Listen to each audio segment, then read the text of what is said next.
আসসালামু আলাইকুম ভিউয়ার্স। তো আজকে আমি আপনাদেরকে করে দেখাবো, আপনাদের বলো বা তোমাদের বলো, করে দেখাবো চিকেন কারি অথবা মুরগির মাংসের কারি। তো কাঁচা অবস্থায় রান্না করব, আমি ভাজবো না। তো প্রথমে আমি গ্যাসটা জ্বালিয়ে নিলাম, জ্বালিয়ে নিয়ে আমি কড়াই বসিয়েছি। কড়াইটা বসানোর পর কড়াইটা হালকাভাবে গরম হওয়ার পর আমি দিয়ে দিলাম তেল। সাদা যে তেল আছে, যে কোনো তেল, সর্ষের তেল দিলে তো আরও ভালো হবে, আমার কাছে ছিল না তাই আমি সাদা তেল দিয়ে জ্বালিয়ে নিয়েছি। তো তেল দিয়ে দেওয়ার পরে কড়াইটা যখন গরম হয়ে যাবে, মানে তেলটা যখন গরম হয়ে যাবে, তখন আমি ওতে অ্যাড করে দেবো পেঁয়াজ। তো পেঁয়াজ কুচি আমি অ্যাড করে দিলাম। তো ভালোভাবে নাড়িয়ে চাড়িয়ে নিয়ে পেঁয়াজ কুচিটা যখন হালকা ব্রাউন হয়ে আসবে, তখন আমি লবণ দিয়ে দেবো। তো দেখতে থাকো বন্ধুরা, আশা করি ভালো লাগবে আমার ভিডিওটা। যদি 1%ও ভালো লাগে, লাইক কমেন্ট শেয়ার করতে ভুলবেন না, আর পাশে থাকা বেল আইকনটি বাজিয়ে দেবে সাবস্ক্রাইব করে নিয়ে। তারপর তো দেখে নাও, দিচ্ছি আমি এই অবস্থায় লবণটা।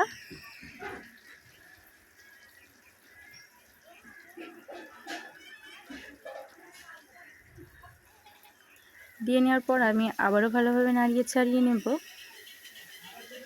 তো নাড়িয়ে ছাড়িয়ে নেওয়ার পর পেঁয়াজের কালারটা যখন ঠিক এইরকম হয়ে আসবে, পুরো বাদামি কালার হয়ে আসবে, ভাজা ভাজা হয়ে যাবে যখন পেঁয়াজ কুচিটা, তারপর আমি দিয়ে দেব আদা রসুন, দিয়ে দেব বাটা আদা রসুন। তো বাটা আদা রসুন দিলেই তরকারিটা ভালো হবে। তো পরিমাণ মতো বাটা আদা রসুন দিয়ে দিলাম।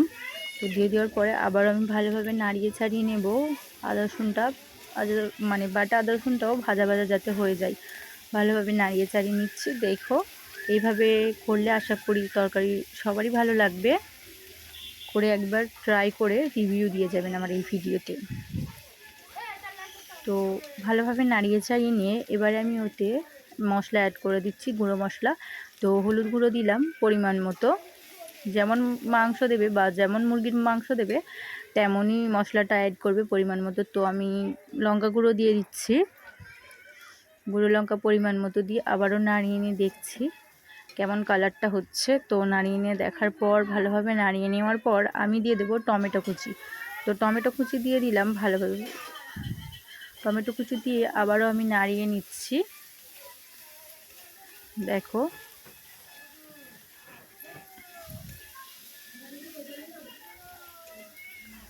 কিছুক্ষণ ধরে এইভাবে নাড়িয়ে নেওয়ার পরে হালকা একদম অল্প পরিমাণে আমি পানি অ্যাড করব।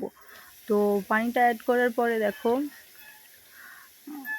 আবার একটু নাড়িয়ে নেব। নাড়িয়ে নেওয়ার পর কিছুক্ষণ পর আমি চলে আসবো আবার। দেখো তরকারিটার অবস্থাটা। তো দেখো আমি দুটো তেজপাতা ধুয়ে মুছে একটু সেঁকে নিয়ে আগুনে, তো তারপর দিয়ে দিলাম, অ্যাড করে দিলাম তরকারিতে। দিয়ে আবারও নাড়িয়ে নিলাম। নাড়িয়ে নেওয়ার পর 2-1 সেকেন্ড পর আমি দিয়ে দিচ্ছি কেটে রাখা, ধুয়ে পরিষ্কার করে রাখা মুরগির মাংসটা। তো মুরগির মাংসটা দিয়ে দিচ্ছি, দিয়ে আবারও নাড়িয়ে চাড়িয়ে নেব। তো দেখতে থাকো, অবশ্যই বুঝতে পারবে বা দেখতে পাবে কীভাবে করে করছি। অবশ্যই প্রায় এখন অনেকেই রান্নাটা জানে, মুরগির মাংস রান্না করা, কিন্তু এভাবে কেউ করে কিনা জানি না। আমি যেভাবে কাঁচা মাংস রান্না করি মুরগির, সেইভাবে করে রান্না করে দেখালাম। তো আমি বেশিরভাগ টাইম ভেজে রান্না করি, তো এখন দেখালাম।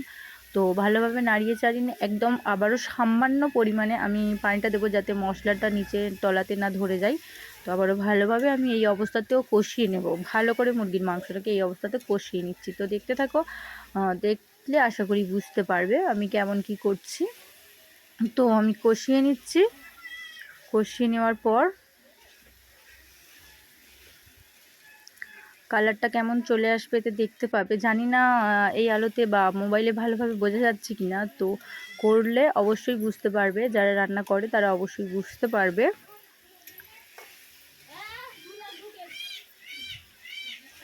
প্রায় অনেকক্ষণ কষিয়ে নিতে হবে। একটা কি মাছ, মাংস, সবজি যাই করো না কেন, তরকারি যতক্ষণ কষাবে ততই বেশি টেস্টি হবে কিন্তু। তবে হ্যাঁ, অনেক শাক টাক আছে যেগুলো খুব একটা কষানো যায় না, কিন্তু মাছ, মাংস এগুলো বেশি করে, বিশেষ করে মাংস, যাই মাংস হোক, যেমনই হোক না কেন, কষালে বেশি টেস্টি হয়। তো আমার এদিকে হাঁড়িতে ডাল হচ্ছিল, কিন্তু ওটা আমি দেখালাম না, সেই জন্য জুম করে দেখাচ্ছি। এদের থেকে অল্প অল্প পরিমাণে জলীয় বাষ্প উঠছে। তো দেখে নিন, সেই জন্য একটু ধোঁয়া ধোঁয়া লাগছিল। তো ওইভাবে আমি কষাতে কষাতে পুরো মুরগির মাংসটা কষিয়ে কষিয়ে শুকনো হয়ে যাবে, তখন আমি একটু অ্যাড করে দিলাম গরম মশলা। গরম মশলা না থাকলে বিরিয়ানির মশলা বা চিকেন মশলাও দিলে ভালো হয়, মিট মশলা যাই হোক দেবে। আমার কাছে ছিল গরম মশলা, তো আমি গরম মশলাটা অ্যাড করে নিলাম, নিয়ে আবারও সামান্য পরিমাণে আমি একটু পানি দেবো যাতে ধরে না যায় মশলাটা। তো তারপরে আমি প্রায় অনেকক্ষণ কষিয়ে নেব, অনেকক্ষণ মানে অনেকক্ষণ আমি কষিয়ে নিচ্ছি। তো দেখতে থাকো, আশা করি বুঝতে পারবে। কষিয়ে নিচ্ছি আমি।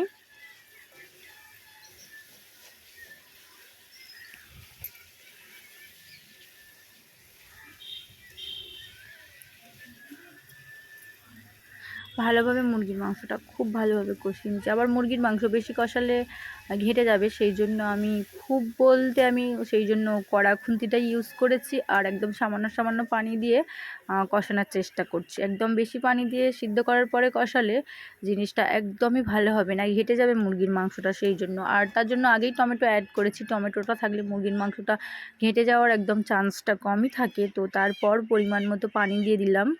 তো পরিমাণ মতো পানি দিয়ে দেওয়ার পর দেখো, পানি দিয়ে দেওয়ার পর আমি কিছুক্ষণের জন্য ঢাকাটা চাপা দিয়ে দেবো। তো যে যেমন ঝোল রাখবে, বেশি ঝোল রাখলে অবশ্যই সব তরকারি খুব একটা ভালো লাগে না, যেটা সত্যি কথা। তো নিয়ম মতো ঝোল রাখবে, আমার যেমন প্রয়োজন আমি তেমন রাখলাম। তো দিয়ে আবারও চাপা দিয়ে দিচ্ছি। চাপা দিয়ে দেওয়ার পর কিছুক্ষণ পর এসে খুলে দেখব কেমন অবস্থায় আছে। তো দেখো তরকারিটা ফুটে গিয়েছে, একদম প্রায় হয়ে এসেছে। তো সেই সময় আমি উপর থেকে একটু জিরে মরিচের গুঁড়ো ছড়িয়ে দিলাম। ছড়িয়ে দেওয়ার পরে আমি লুকটা দেখাচ্ছি, জানি না এই ক্যামেরাতে কি কেমন দেখাচ্ছে।